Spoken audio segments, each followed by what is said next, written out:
Racism is not an opinion. It's a fucking fact, and this is true both in the United States and around the world of what we're witnessing. Um, if you know who Web the, if you know who Web the Ball Du Bois is, he wrote back in 1903, "The problem of the 20th century is the problem of the color line," and this is true in the 21st century as well. And even if the context has changed, this could remain true in the 22nd century as well, assuming that our humanity survives that long. Now, racism and white supremacy continue to structure American society, and it's largely by privileging some groups, those defined as white, and disadvantaging others, especially those deemed as black and other non-whites. Now, these outcomes are the aggregate result of individual, systemic, and institutional discrimination and other forms of racial animus.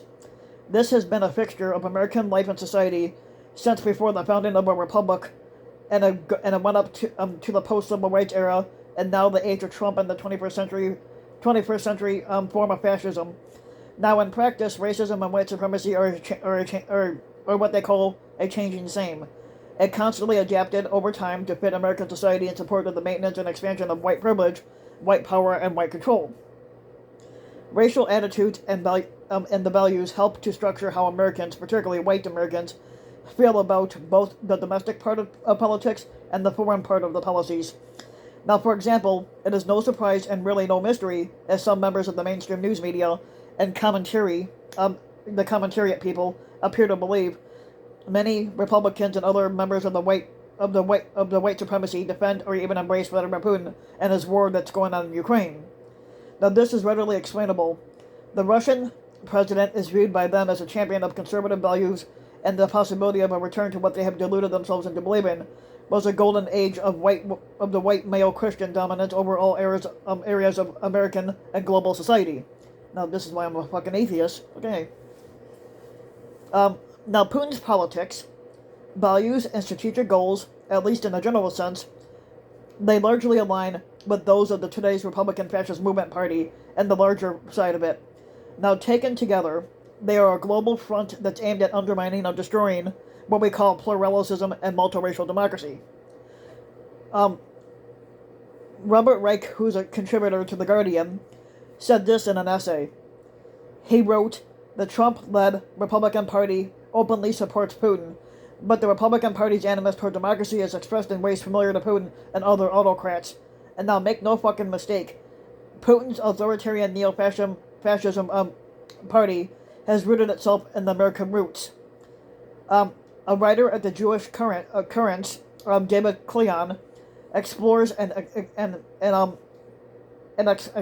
expounds on this even further.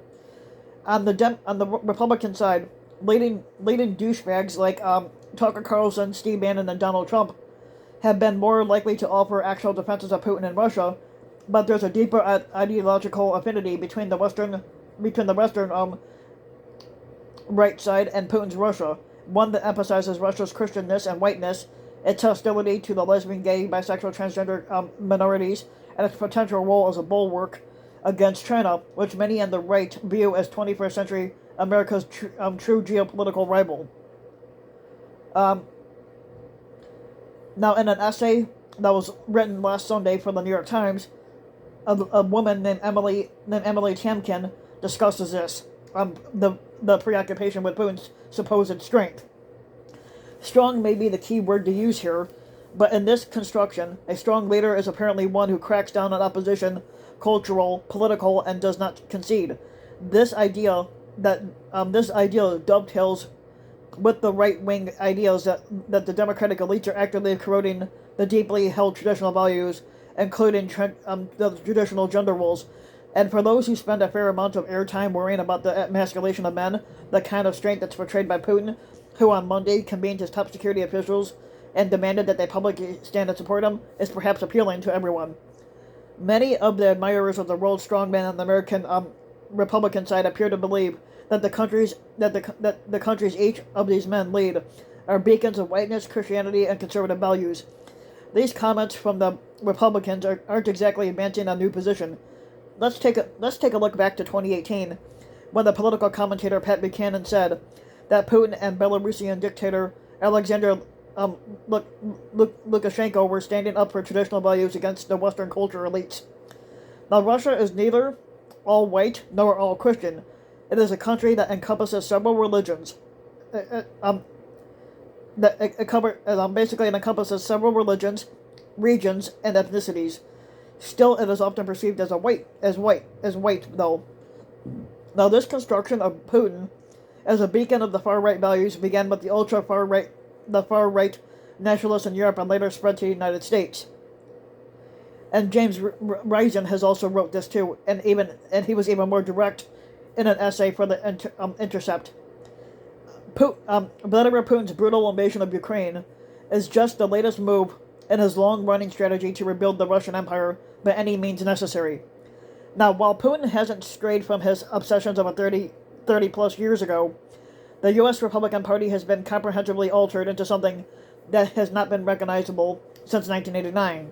Now, today, much of the American Republicans is enthralled to Putin and other autocrats, and a segment of the extreme right now harbors a hatred for Western democracy.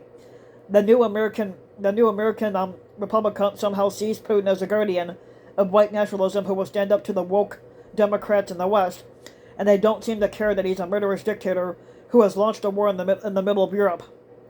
Now, while other Republicans in Congress denounce Putin's invasion, they refuse to criticize Trump or other Putin sympathizers in their party. And this goes to show that the usual pattern within the GOP, in which establishment politicians try to ignore Trump, they're overshadowed and eventually overwhelmed by him.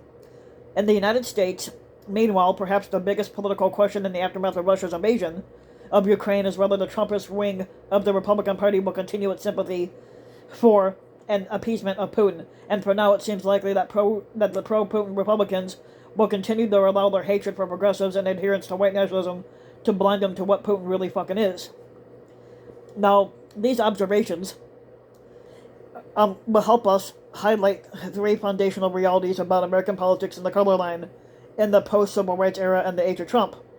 The first of those is that today's Republican Party is America's and the world's largest white supremacist and white identity organization. The second is that conservatism and racism are now fully one and the same here in America.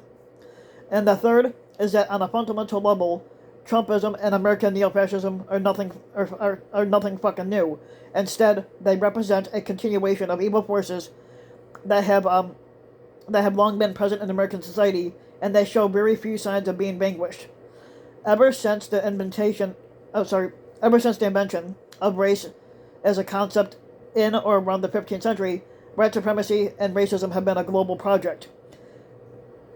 In today's America, the Republican Party and conservative movement are the leading proponents of such anti-human ideas and values, and they are wholly invested in perpetuating and strengthening them far into the future. So if you like the video, you can give the video a like and subscribe to my channel, RBW King, and you can also hit the notification bell so that you'll be notified when a new video comes out. And if you want to support my work even further, you can donate to the Patreon link on my About section for YouTube. And basically that goes to show that you support the work even further. And thanks for listening.